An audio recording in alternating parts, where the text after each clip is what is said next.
ओम नमो भगवते वासुदेवाय।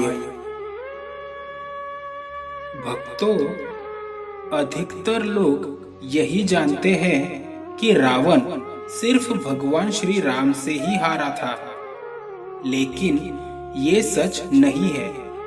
रावण श्री राम के अलावा और चारों से भी पराजित हो चुका था। इन चारों से रावण कब और कैसे हारा था, आइए जानते हैं।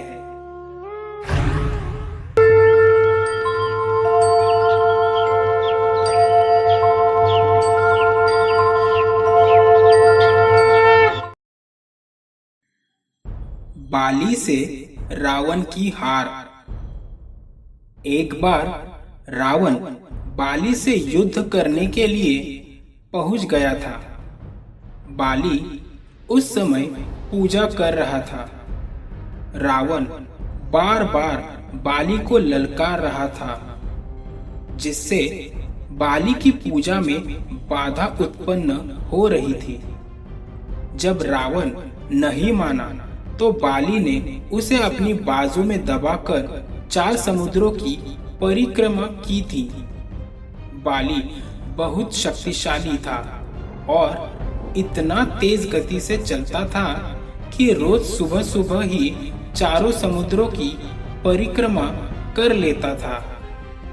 इस प्रकार परिक्रमा करने के बाद सूर्य को अर्घ्य अर्पित करता था। जब तक बाली ने परिक्रमा की और सूर्य को अर्घ्य अर्पित किया, तब तक रावण को अपनी बाजू में दबाकर ही रखा था। रावण ने बहुत प्रयास किया, लेकिन वह बाली की गिरफ्त से आजाद नहीं हो पाया।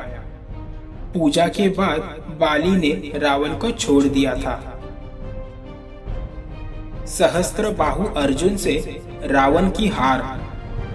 सहस्त्रबाहु अर्जुन के 1000 हाथ थे और इसी वजह से उनका नाम सहस्त्रबाहु पड़ा था। जब रावण सहस्त्रबाहु से युद्ध करने पहुंचा तो सहस्त्रबाहु ने अपने 1000 हाथों से नर्मदा नदी के बहाव को रोक दिया था। सहस्त्रबाहु ने नर्मदा का पानी इकट्ठा किया और पानी छोड़ दिया, जिससे रावण पूरी सेना के साथ ही नर्मदा में बह गया था। इस पराजय के बाद एक बार फिर रावण सहस्त्रबाहु से युद्ध करने पहुंच गया था।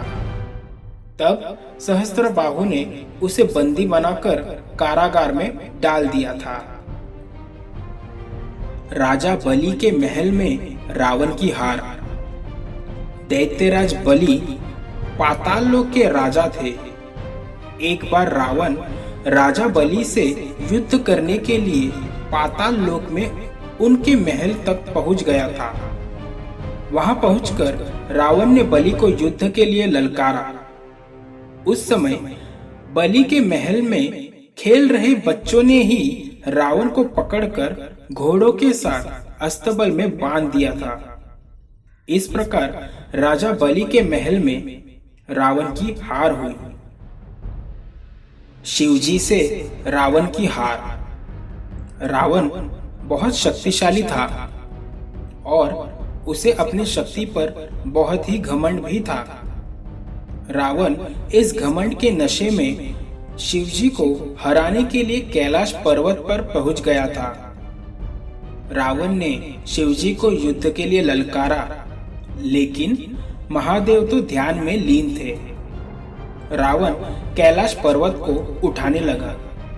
तब शिवजी ने पैर के अंगूठे से ही कैलाश का भार बढ़ा दिया।